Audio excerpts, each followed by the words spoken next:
Bonjour et bienvenue. Je suis ravi que vous soyez ici aujourd'hui. Si vous cherchez à grandir dans votre foi, à découvrir la puissance de la transformation spirituelle et à nourrir votre relation avec Dieu, vous êtes au bon endroit. Ici, nous partageons des enseignements, des encouragements et des messages inspirants qui touchent le cœur et l'âme. N'hésitez pas à vous abonner pour ne rien manquer et rejoindre cette communauté de croyants désireux de marcher chaque jour plus près de Dieu. Activez la cloche pour recevoir toutes les notifications et laissez-vous inspirer par chaque vidéo. Bienvenue dans ce voyage spirituel. La transformation de l'identité spirituelle ne commence pas à l'extérieur, mais dans les profondeurs silencieuses de l'âme. Lorsqu'une personne laisse réellement l'Esprit Saint agir, elle ne change pas d'abord ses habitudes visibles, elle change la manière dont elle se perçoit. Ce regard intérieur se déplace lentement, passant de la culpabilité vers la grâce, de la honte vers l'appel, de la peur vers la confiance. Ce n'est plus le passé qui parle le plus fort, ni les blessures, ni les étiquettes laissées par les autres. Une nouvelle voix se fait entendre, plus douce, mais plus ferme, celle de Dieu. Peu à peu, certaines choses deviennent inconfortables. Des attitudes qui semblaient normales commencent à peser. Des paroles autrefois faciles à prononcer deviennent difficiles. Non parce que la personne se force, mais parce qu'elle n'est plus la même à l'intérieur. Une distance naît entre l'ancienne vie et la nouvelle identité en train d'émerger. C'est le signe d'une renaissance réelle. Cette transformation n'est pas un simple effort moral. Elle n'est pas basée sur « faire mieux » ou « essayer davantage ». Elle vient d'une révélation. Comprendre que Dieu ne regarde pas l'être humain à travers ses fautes, mais à travers l'amour qu'il lui porte.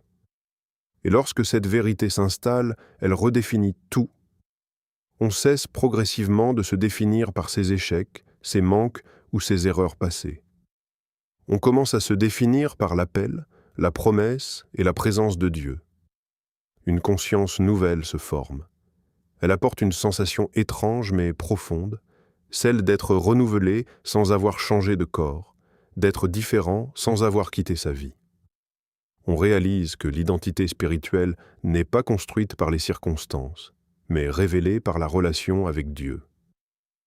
Dans l'épître de Paul aux Corinthiens, il est écrit « Si quelqu'un est en Christ, il est une nouvelle créature.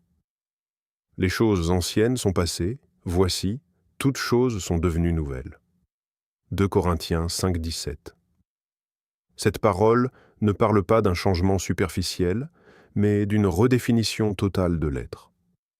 C'est le moment où l'on comprend que l'on n'est plus prisonnier de ce que l'on était. Une nouvelle identité naît, silencieuse mais puissante, et elle commence à guider les pensées, les choix et la manière de vivre. Il arrive un moment où ce qui attirait autrefois perd doucement son éclat. Non parce que quelqu'un l'interdit, ni parce qu'une règle l'impose, mais parce que l'âme commence à goûter à quelque chose de plus profond. Lorsque l'esprit agit dans une vie, les priorités se déplacent presque naturellement. Ce qui semblait indispensable devient secondaire. Ce qui paraissait excitant révèle soudain son vide. Les plaisirs superficiels ne disparaissent pas brutalement. Ils cessent simplement de nourrir. Ils laissent une sensation d'insatisfaction, comme si le cœur réclamait autre chose, quelque chose de plus vrai, de plus stable, de plus vivant. Une nouvelle fin apparaît, la paix intérieure, la présence de Dieu, le sens réel de l'existence. Ce n'est pas une fuite du monde, mais une réorientation intérieure. Les motivations changent. On ne cherche plus seulement à être vu, reconnu ou applaudi. La popularité perd son importance. La réussite elle-même est perçue différemment. Elle n'est plus une fin, mais un moyen de servir, d'aimer et de vivre en cohérence avec ce que Dieu dépose dans le cœur. Même les relations évoluent. Certaines conversations semblent vides, tandis que d'autres, plus profondes, deviennent précieuses. Cette transformation est subtile, mais puissante. Elle touche les choix quotidiens, ce que l'on regarde, ce que l'on écoute, ce que l'on poursuit, ce que l'on tolère. non par contrainte religieuse, mais parce que l'âme reconnaît désormais ce qui la rapproche de Dieu et ce qui l'en éloigne. Une sensibilité nouvelle naît, presque comme une boussole intérieure. L'Écriture rappelle cette réalité avec clarté. N'aimez point le monde, ni les choses qui sont dans le monde. Si quelqu'un aime le monde, l'amour du Père n'est point en lui. 1 Jean 2,15. Ces mots ne condamnent pas l'existence terrestre, ils révèlent simplement qu'il existe une vie plus profonde que celle des apparences. Lorsque l'esprit te transforme le cœur, l'être humain ne perd pas la capacité de jouir de la vie, mais il cesse de chercher son identité dans ce qui est passager. Peu à peu, ce qui nourrissait l'ego perd de sa force, et ce qui nourrit l'âme devient essentiel. Le cœur apprend à désirer ce qui demeure, ce qui élève, ce qui rapproche de Dieu. Et dans ce mouvement intérieur, une liberté nouvelle apparaît, celle de ne plus être attiré par tout, mais seulement par ce qui conduit à la vie véritable. À mesure que l'Esprit Saint transforme le cœur, un phénomène inattendu peut survenir. Le combat spirituel s'intensifie. Ce n'est pas une coïncidence, ni un simple hasard de la vie. C'est comme si le royaume spirituel s'ouvrait, révélant les forces contraires qui cherchent à maintenir l'ancienne identité et les anciennes habitudes. Les tentations qui semblaient lointaines ou faibles peuvent revenir plus fortes. Les doutes surgissent au moment où la foi devrait briller le plus, et les oppositions extérieures semblent se multiplier. Cette période peut sembler déroutante, voire intimidante, mais elle a un sens profond. Le conflit n'est pas un signe d'échec. Au contraire, il témoigne que la personne n'est plus passive, mais pleinement éveillée à la réalité spirituelle. Elle prend conscience qu'un affrontement silencieux se joue à l'intérieur. Ses anciens désirs et les anciennes sécurités se heurtent à la nouvelle direction que Dieu a tracée pour elle. La conscience de ce combat marque une étape essentielle de la maturation spirituelle. La transformation n'est jamais un chemin facile. Elle exige courage et vigilance. Durant ces moments, l'âme est appelée à pratiquer la foi de manière active.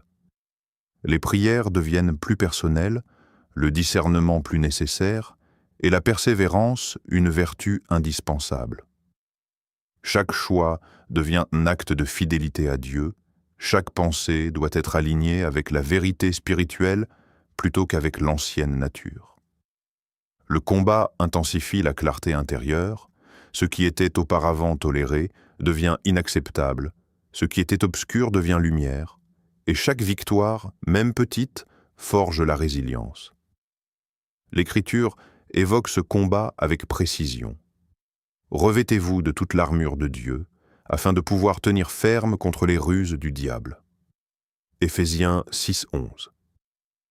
Ces mots nous rappellent que le conflit est attendu et que la victoire n'est pas seulement possible, elle est assurée pour ceux qui se tiennent fermes dans la foi. L'armure spirituelle ne protège pas seulement, elle transforme également la manière dont on perçoit l'épreuve. Le doute devient un signal pour chercher Dieu davantage, la tentation, un appel à renforcer la vigilance, et l'opposition, une invitation à dépendre plus pleinement de l'esprit. Ainsi, l'intensification du combat spirituel n'est pas une menace, mais une confirmation de croissance.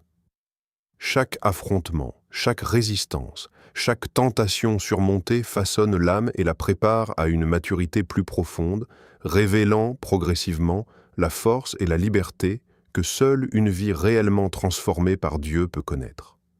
À mesure que l'Esprit Saint agit, un changement silencieux mais profond s'opère. L'âme devient réceptive à une voix nouvelle. Ce n'est pas une voix qui gronde ou qui se manifeste par des signes spectaculaires, mais une guidance intérieure subtile.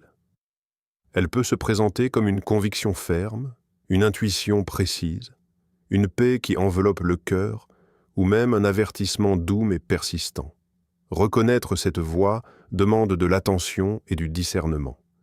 Il faut apprendre à écouter au-delà du tumulte quotidien et à distinguer la sagesse divine de ses propres désirs ou des bruits du monde. Cette sensibilité nouvelle transforme la vie quotidienne. Les décisions qui semblaient difficiles deviennent plus claires, les relations prennent une nouvelle profondeur, et même les moments de solitude deviennent riches de sens.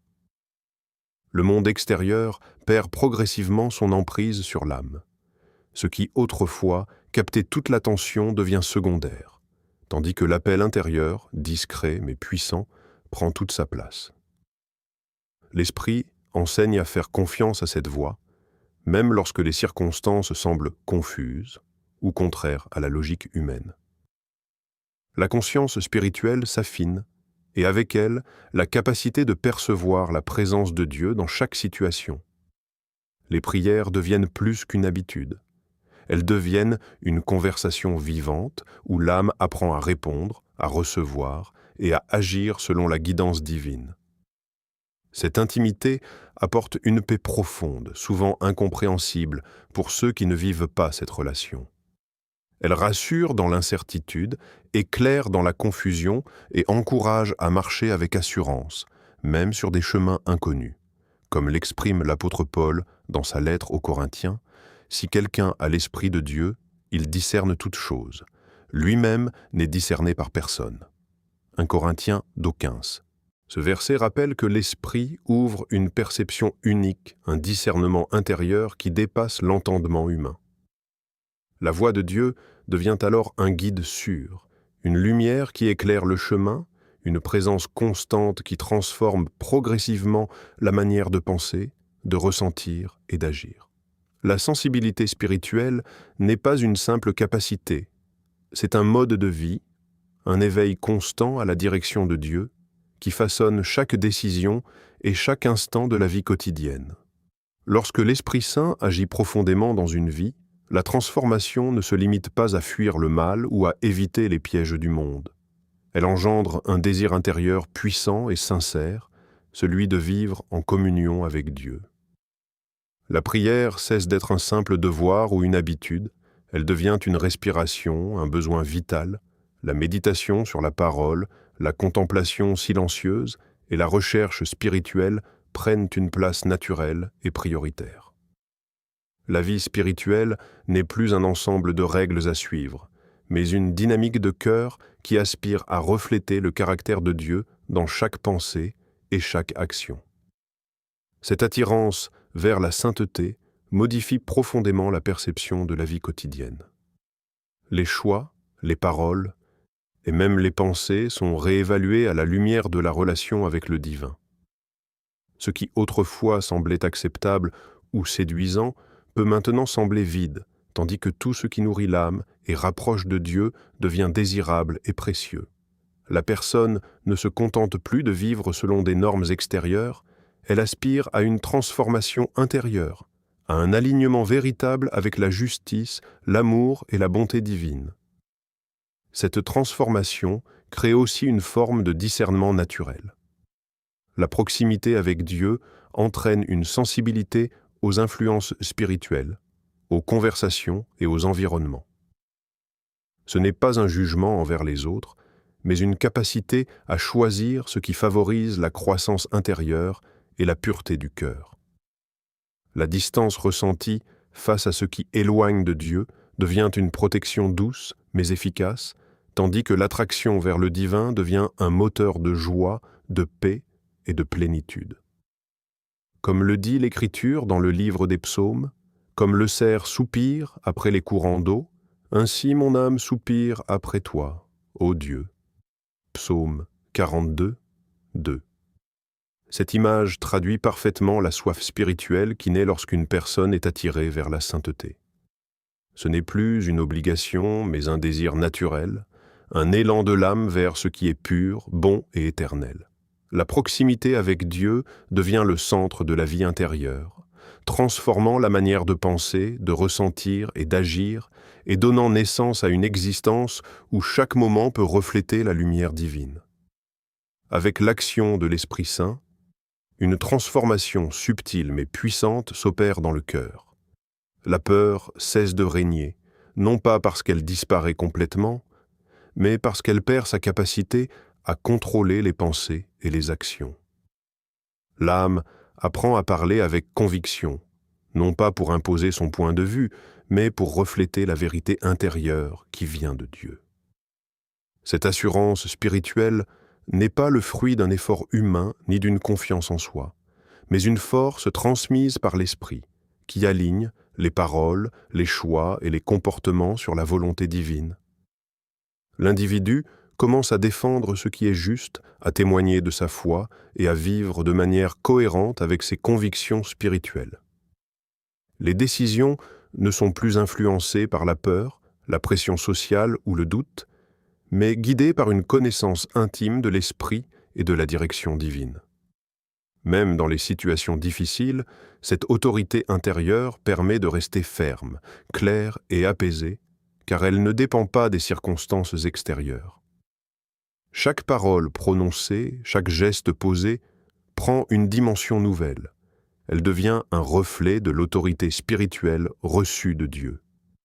Cette assurance intérieure ne se confond pas avec l'orgueil. Elle ne cherche pas à dominer, mais à soutenir, guider et inspirer.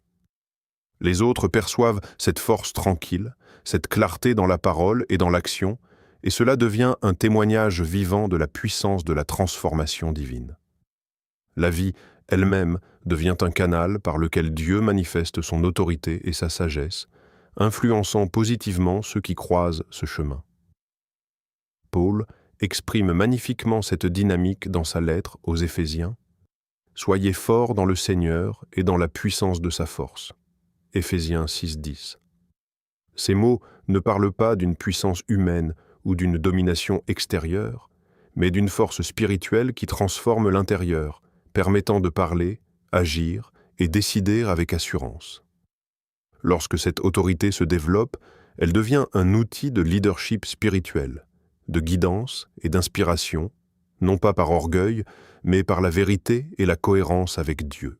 Elle marque l'âme d'une empreinte durable, révélant que la transformation spirituelle véritable se manifeste autant dans la confiance intérieure que dans les actions visibles.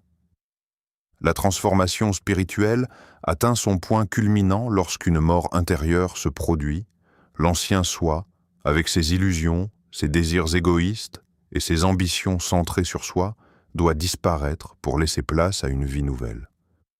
Ce processus n'est pas toujours confortable. Il peut être douloureux de lâcher ce qui semblait familier, ce qui définissait l'identité et offrait une fausse sécurité. Mais cette mort n'est pas une fin, c'est un passage vers la liberté, une ouverture vers une existence plus profonde et plus authentique. Abandonner l'ego ne signifie pas perdre sa personnalité, mais renoncer à tout ce qui entrave la relation avec Dieu. Les attachements aux opinions des autres, au succès superficiel ou au plaisir passager perdent leur pouvoir. En laissant tomber ces poids, l'âme découvre un espace intérieur où la grâce, la paix et la direction divine peuvent régner pleinement. Ce renoncement est une étape essentielle, car seule une identité débarrassée des chaînes de l'ancien moi peut refléter la véritable lumière de Dieu. La naissance de la nouvelle vie se manifeste progressivement. Les choix deviennent plus alignés avec l'esprit, les paroles plus sincères et les actions plus cohérentes avec la volonté divine. Parfois, cette transformation est si profonde que l'entourage peine à reconnaître l'individu. La vie ne tourne plus autour de la validation humaine, mais autour de l'appel divin et de la communion intime avec Dieu. Cette redéfinition intérieure apporte une liberté et une clarté inédites, une capacité à vivre sans être dominé par les anciennes habitudes, les regrets ou les peurs. Comme le rappelle Jésus dans l'Évangile selon Jean, en vérité, je vous le dis, si quelqu'un ne naît de nouveau, il ne peut voir le royaume de Dieu. » Jean 3:3. La naissance nouvelle n'est pas un événement extérieur spectaculaire. C'est une transformation profonde de l'identité, une redéfinition du cœur et de l'esprit. L'ancien soi meurt non pour être oublié, mais pour que la vie renouvelée par l'esprit puisse émerger pleinement. Cette vie nouvelle reflète la lumière et la présence de Dieu, offrant une liberté intérieure qui dépasse tout ce que l'on connaissait auparavant et une capacité à marcher dans le monde avec paix, force et intégrité spirituelle. Seigneur Jésus, nous te remercions pour l'œuvre de ton Esprit dans nos vies. Transforme nos cœurs, renouvelle nos pensées et guide nos pas. Aide-nous à abandonner ce qui nous éloigne de toi et à embrasser la vie nouvelle que tu nous offres. Donne-nous la force dans le combat, la paix dans le silence et la foi pour te suivre chaque jour. Que ton esprit habite en nous pleinement et que notre vie reflète ta lumière. Amen.